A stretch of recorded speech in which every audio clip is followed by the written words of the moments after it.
Hello, everyone. I think we need to talk about something that is quite important. And what is quite important, in fact, is the fact, as an investor, that you need to know what's going to happen to rates. Um, you need to know what's going to happen to rates because you need to know, for example, if you're going to buy a house or you're going to put money away, that's kind of the obvious, right? So obviously, if rates are going to go up, probably now is about not the best time to buy a house. If rates are going to go down, which seems to be what's going to happen pretty soon, then maybe you should hold off and afford a lower mortgage, right? Makes sense. You don't want to pay too much. The thing is, what's going to happen? The thing is, what's going to happen to rates? The thing is, what is going to happen in your mind when you have to decide what to do, for example, when rates go down? If you want to buy a house, fine, you wait. You want to take a home equity line of credit? Why not? If it's going to be rates are going to go down, that's going to certainly help you because the HELOC is basically based off prime, which is the flexible rate that goes down with the market, with the interest rate. So what you want to do is you want to know what's going to happen is specifically, especially when it comes down to stocks. Why? Why do you care about rates and stock? Because it's very simple. If I was to give you $1,000 every year forever, and the rates, let's say, is 10%, that amount of money today is worth $10,000 because $1,000 today is worth $1,000. $1,000 next year today is worth maybe 980, and then in 2 years from now, today is worth maybe 950, and 900, 800, 700, 600, and it goes down and down and down and down and down and down. Eventually, it's not worth anything. You don't care if you're going to get $1,000 100 years from now. It's not worth anything today. It's not worth anything today. Okay, so what does that mean? What it means essentially that the value of what you have today, the value of the cash flow, the value of the stock essentially goes up when the rates goes down. Because if $1,000 at 10% is 10,000, if I raise that interest to 20%, right? The value of $1,000 at 20% is not $10,000 today, it's 5,000. So my rate went up and my value went down. How do you think we value stocks? How do you think we value stocks? Well, based on the future cash flow, because if there's no cash flow, then there's nothing, right? Now that's in principle. This is what I teach my students. That's what I tell them, that in the future, the value is based on the cash flow. The thing is, so is this how we actually value? Is this what's really happening out there in the stock market? We don't know. Because if we knew, we would do it, right? But essentially, we can, from a theoretical perspective, we tend to tie the rates with the cash flow to come up with a value. Intrinsic value analysis. Okay. So that still comes down to the question. Okay, let's assume it is 1,000 divided by 10% equal $10,000. How do I get to the 10%? What's going to happen to the 10%? Is it going to go up or is it going to go down? Well, the guy that you want to talk to is Mr. Powell, Mr. Jerome Powell. Mr. Jerome Powell has been talking a lot lately because he gets to set the rates. He sets the rates that banks follow and then gives the overall sentiment to the country. Now, obviously, when you have lots of inflation, you raise the rate to cool everything down. As you raise rates, the economy cools down and don't have inflation. Why do we care about inflation? Because that's his job. Jerome Powell's job, the job of the Federal Reserve Chairman is to protect the money of the American people, to protect the value of your dollar, essentially fight against inflation. That's his job number one. So what does he do? He raises rates. Now, what is he saying? He's basically saying that, you know what? it looks like inflation is under control. Keep in mind that in March 2023, um, um, lots of inflation. Where does that come from? Well, essentially, we had COVID, right? So COVID kind of stopped everything. Nothing happened. And then everything happened. Nothing happened, everything happened. When everything happened, huge growth, right? Huge amount of people wanted to go job, but there was no job because nobody was working. There was a huge demand. So remember these people used to work for McDonald's for $7 and say, hey, I want $15, that's why I don't work. They got the raises that they needed. And then the government poured money into this. And then the supply chain kind of fixed itself and everything opened up again. And he thought that this was going to be temporarily, right? That eventually the economy would pick up and then it would take that into consideration. The thing is, the economy did come back, but the problem is it came back too fast. The economy came back too fast. And because it came back too fast, people wanted jobs, people wanted stuff, people wanted to build things, people wanted to buy things, right? What do? Then you build quickly. There's this, you have to think inflation as overheating in the economy. There was a lot of overheating because the economy came back fast. The economy in the US, we have a great advantage is that our economy is very strong and picks up all the time very strongly, for whatever reason. Let's not get into politics. The point is that the economy picked up very quickly and it kind of fed inflation. So we had to say, guys, take it easy with buying. I remember we bought a bunch of properties in 2018, dirt cheap, low rates, great time, good profit. And then prices shot up. Why? Because people wanted in on it. People wanted to buy rental properties. Different topic, different video. We'll talk about that later. But the rates went up. So as rates went up, the value went up. Inflation stuck up, right? The rates, the rentals went up. Everything went up. Everything costed more and more and more money. So what does he do? Well, he's got to stop it. What does he do? He raises rates, slows everything down. So now he's saying, I'm looking, when he says he's looking at inflation, looking at the numbers having to do with the CPI, right? And he's saying this is kind of doing better. So in his view, which is great for us, he's saying, he's not going to tell you what he's going to do, but obviously he's more comfortable with what's happening in the economy. So on Monday, the Federal Reserve is becoming more convinced that inflation is headed back to 2% target, and said the Fed would cut rates before the pace of price increases actually reaches that point. Because the thing that he's got to be careful is that he's got to not want to keep rates too high for too long. Because as the rates are high and the mortgage is so expensive, nobody buys houses. Nobody builds houses. And houses are expensive, $300,000-$400,000, right, on average, which means that employs lots of people and lots of things, lots of concrete people, whatever. And if rates stay too long for too high, then you slow the economy down. You don't want that either. So what does he do? He's going to say, well, I'm going to lower. And it's part of his scheme. He wants to start lowering rates a little bit, start to get people used to the idea. Now, as an investor, if you know this is what's happening and you know that 1,000 at 10% is 10,000, you say, hey, that 10% is going to become 5% soon. So 1,000 at 5% is not 10,000, it's $20,000, $20,000. So the value of your asset is going to go up. That's what you want. You want the value of your asset to go up because rates are going to go down. The thing is, they haven't gone down yet. Now, of course, you have to also understand, I know this is difficult, but making money is not easy, right? You have to understand all these things. That's what I'm here for. I'm here to help you understand what's going on. And don't forget to subscribe and like this channel or this video.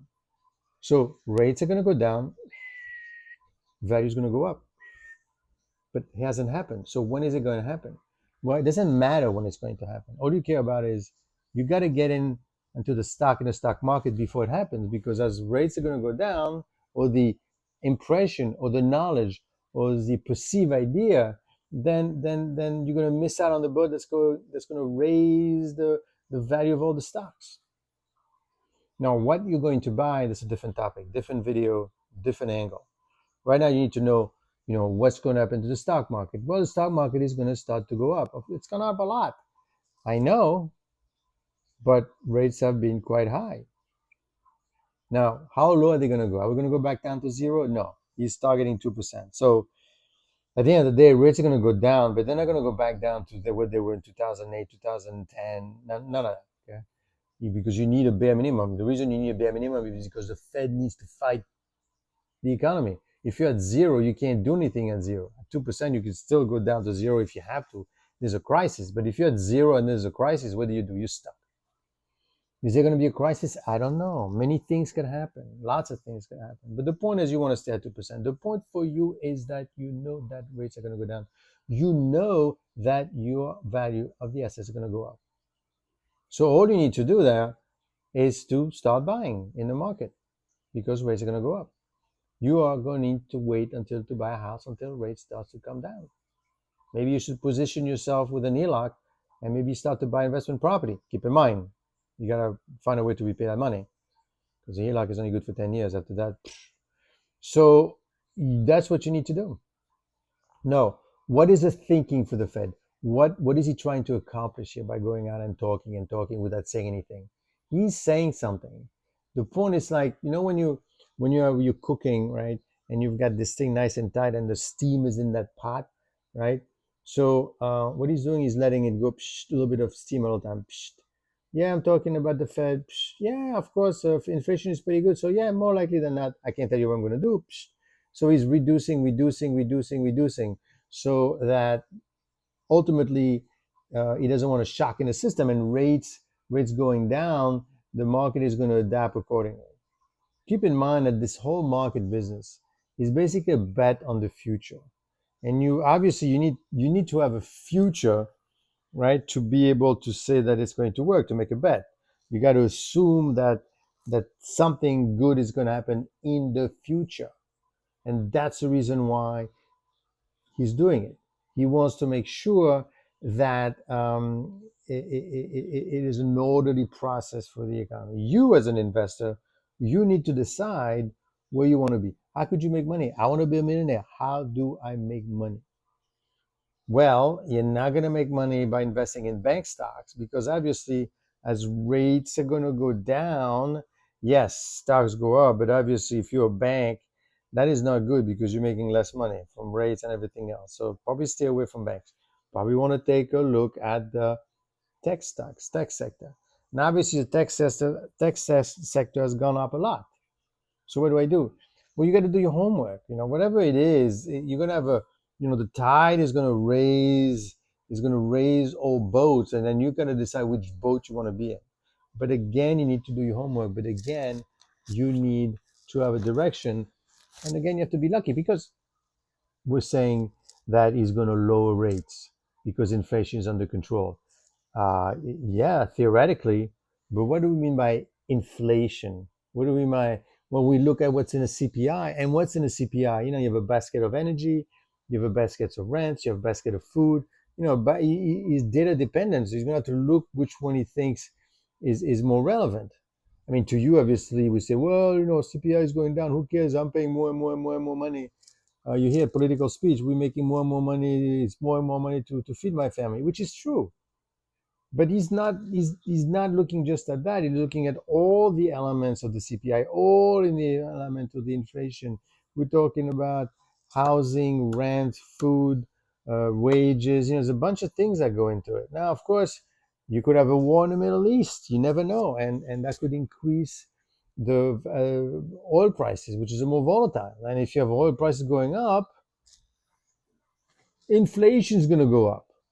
And maybe people thought, hey, I'm going to buy stock because I know that the inflation is going to go up and I'm going to make money. Guess what? I'm going to think inflation is going to go down and inflation is going to go down and he's going to lower rates. But maybe that's not what happens. Maybe what happens is that the oil goes up for whatever reason. It's a war or whatever. I mean, don't forget, we are there with two candidates. Maybe we stop the war in Ukraine. Maybe we don't. Maybe we bomb Russia one too many times. Maybe Russia reacts. Who the heck knows what could happen? And then oil prices go up, and then you have inflation all over again. And then you're out there buying, buying, buying what everybody else is selling, and then the market drops and you're done with. So this is not a done deal all around. Now, you should be invested for the long term. You should be invested for the future. You should be investing for something that you understand, that you know, because you're trying to predict the future is very difficult, right?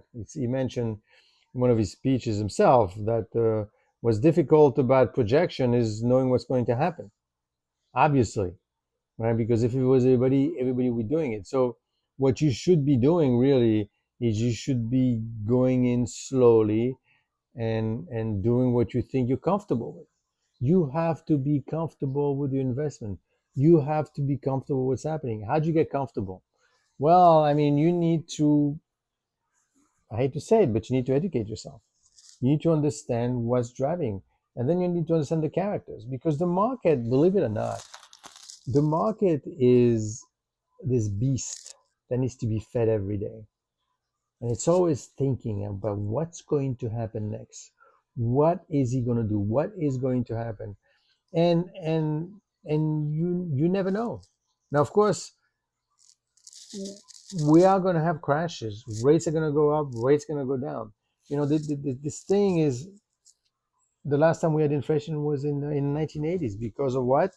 Because of oil prices going up. Because of the oil, right? That caused a tremendous amount of problem, and that lasted for years to go, years, right? And at that time, the Fed chairman, Paul Volcker, said, "You know what? I'm going to beat this thing. I'm going to beat this thing, and what I'm going to do is I'm going to raise rate. And I don't care if everybody gets fired. My job is to reduce inflation." And he did it, but it took several years, more than 10 years. Imagine. So not a great time, not a great time to be in the stock market at that time. But the point is that it's kind of a cycle, right?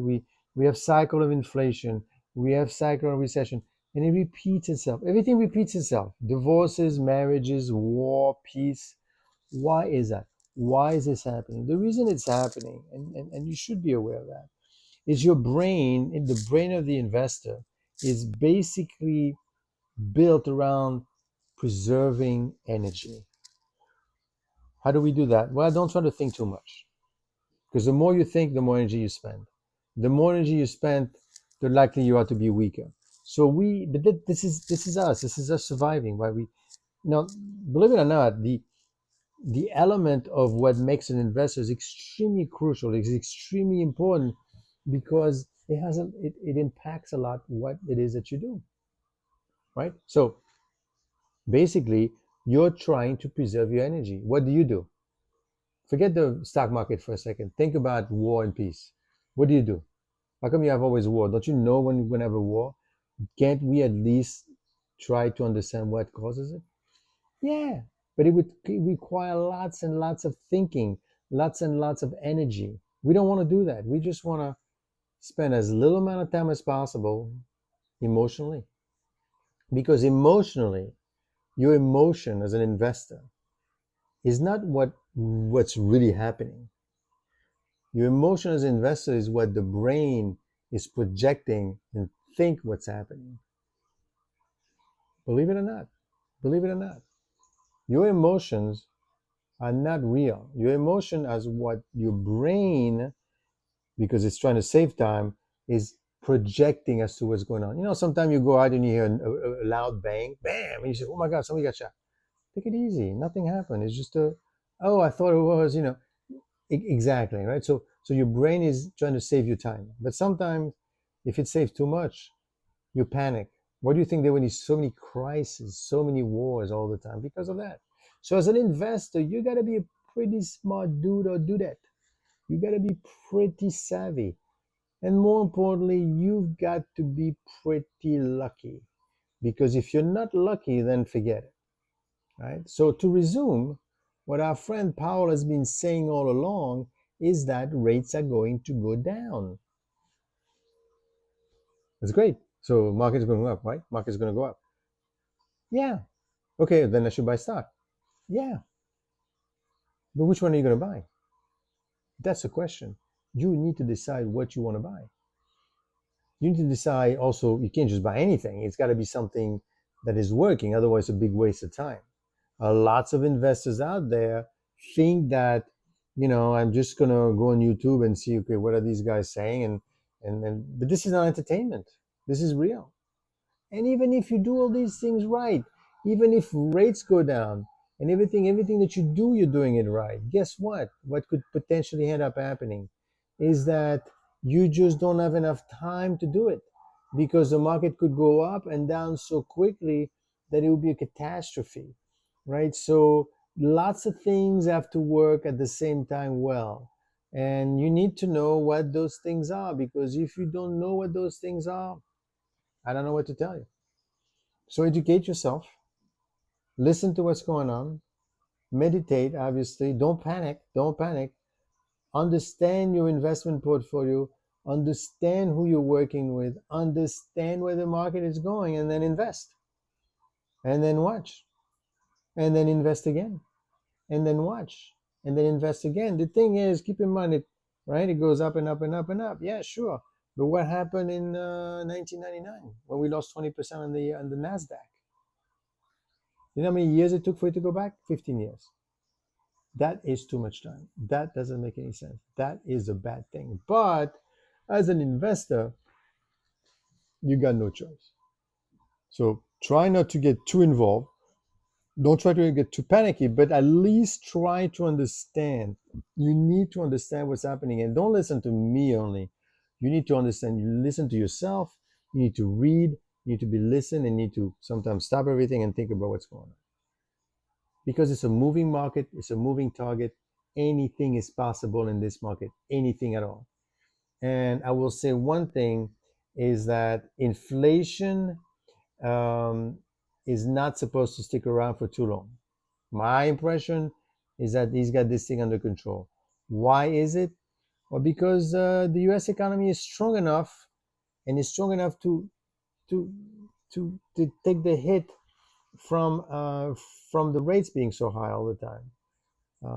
Because you can't build as many things, you can't do as many things, but still, people find the money, people buying. In Europe, for example, they cut rates already. Why? They asked out of Powell. So, Powell, what did they cut the rates? Well, because the economy is not that strong, so you can't keep rates too high for too long. Now, obviously, the reverse and the perverse version about this is that if tomorrow he decides to lower rates, boom, like he gets up in the morning and boom, we're gonna say, whoa, is something happening to the economy? Is there a problem? Because you only lower rates when the economy is slowing down, and there's a problem, right? Because you don't want to kill the economy. Is there a problem? Hold on, guys, but you told me to lower rates, otherwise we could, you know what I mean? It's perverse, because on one hand, you want him to lower the rates because you don't want to, because you want the market to go up. But then if he lower rates, you're going to say, why are you lowering rates for? Because you think that we're losing steam in the economy? And this is kind of why he is talking to us and keep telling us the economy is strong, the economy is strong, the economy is strong, right? So when it happens, we can't tell him, aha. So we do have a problem with the economy. And you say, no, economy is still strong. We still could manage. I just don't want I don't want to kill the economy with so much inflation. You see how you could play both ways, and at the end of the day, it's a story. What is a story being told, and how it's being told, and who's listening, and who's